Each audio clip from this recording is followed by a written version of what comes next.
Hey there, web surfers like all of you. I'm just hanging out at home, looking for interesting things to do besides, of course, working 12 hours a day at my day job.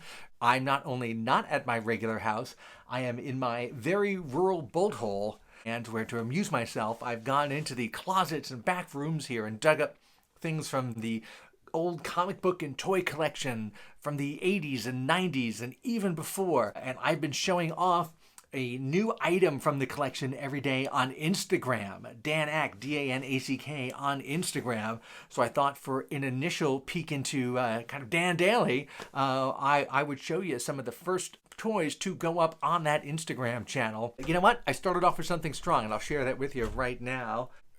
Power of the Force Tatooine skiff.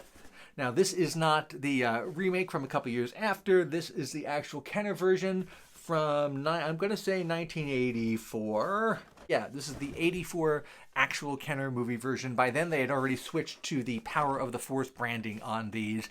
And of course, the tape is a little yellowed, but this is sealed in the box, never opened.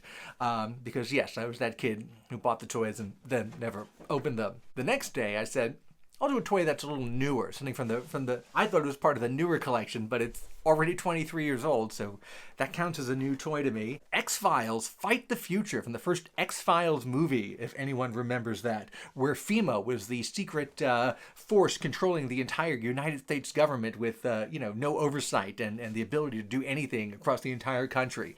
Little do we know that FEMA would then become, one of the most important agencies on the planet. So this Fox Mulder has a little alien guy in a pod person, Fox Mulder's buddy. This was, I think, 1998, so felt new to me compared to the Star Wars stuff, but I guess already, kind of old.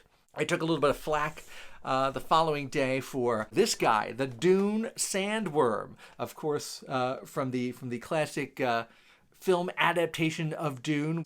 Guy from Twin Peaks and the Desert Dune movie. I put it on Instagram, copied it to Facebook, and I got a lot of comments on the, phallic nature of the sandworm. Sometimes a sandworm is just a sandworm. And this one has stayed in its box. So he's been a sandworm who has behaved himself. Once again, still tape sealed in the box right here. And again, 84. 84 is a good year for toys. The one I put up today on Instagram, I'd forgotten they'd even done these. Actual 1989 Tim Burton Batman movie action figures. You can tell it's movie related by the kind of gold trimmed Batman logo. Not a great looking figure, I'm not going to lie to you. A little bit of a puffy face there. I guess there's three versions when I just idly looked this up online to see what they were going for on eBay. There's the regular version. There's apparently a big lips Batman version with a different facial sculpt, and then a square-jawed one that I think came a little bit later. So basically, just three different head types on this. This seems to be the original of the three head sculpts. There's also some of his henchmen. I'll dig them out. I think one of the guys from Newhart, one of the Brother Darrell guys, was a henchman in the '89 Tim Burton Batman movie. So he has his own action figure as well. So I'll be using that for my make your own Newhart set toy collection. I'll give you a sneak peek of a toy that'll be coming up this week. This is, wow, I think this is one I probably always wanted to open when I was a kid, and I never did. I'm glad I didn't. It's the Well of the Souls from Raiders of the Lost Ark, or, as they put it up here, The Adventures of Indiana Jones. Also from Kenner. They had all the good licenses back then. 82 is the year on this. And again, never opened in the box. As with all of these things, the boxes, could be in better shape. But I'm not that kind of collector. I'm just the leave it in the box and let it rot in the box collector, apparently. I've also been going through a lot of comic books. I'll dig up a few of the gems there. Some unintentionally hilarious, some way older than I remembered. Frankly, 85% of them worth less than the buck or two they cost originally. It's not all super nerdery. I have been going out to get a little bit of exercise, but I'm obsessed with this gigantic Nerf bow and arrow set. I ordered through Amazon and had delivered up here to, as I'm calling it, the rural bolt hole. Is you take these big whistling Nerf arrows and you load them into the bow's rural bolt hole, and they whistle when you let them fly.